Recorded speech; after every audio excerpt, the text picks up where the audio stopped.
بسم الله الرحمن الرحيم. يا أيها المزمل قم الليل إلا قليلا نصفه أو انقص منه قليلا أو زد عليه ورتل القرآن ترتيلا إنا سنلقي عليك قولا ثقيلا إن ناشئة الليل هي أشد وطئا وأقوم قيلا إن لك في النهار سبحا طويلا واذكر اسم ربك وتبتل إليه تبتيلا رب المشرق والمغرب لا إله إلا هو فاتخذه وكيلا واصبر على ما يقولون واهجرهم هجرا جميلا وذرني والمكذبين أولي النعمة ومهلهم قليلا إن لدينا أنكالا وجحيما وطعاما ذا غصة وعذابا أليما يوم ترجف الأرض والجبال وكانت الجبال كثيبا مهيلا إنا أرسلنا إليكم رسولا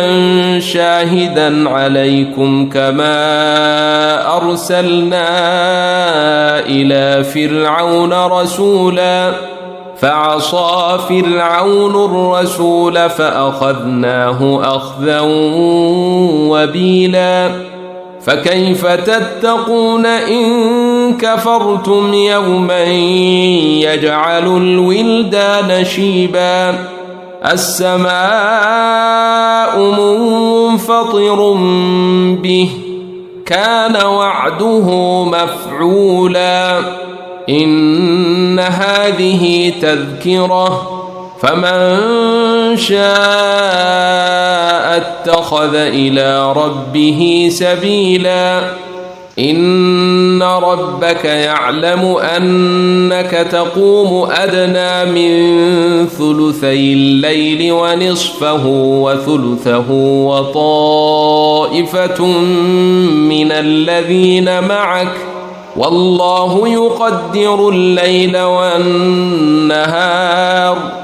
علم أن لن تحصوه فتاب عليكم فاقرؤوا ما تيسر من القرآن علم أن سيكون منكم مرضى وآخرون يضربون في الأرض يبتغون من فضل الله وآخرون يقاتلون في سبيل الله فاقرؤوا ما تيسر منه وأقيموا الصلاة وآتوا الزكاة وأقرضوا الله قرضا حسنا وما تقدموا لأنفسكم من خير تجدوه عند الله هو خيرا وأعظم أجرا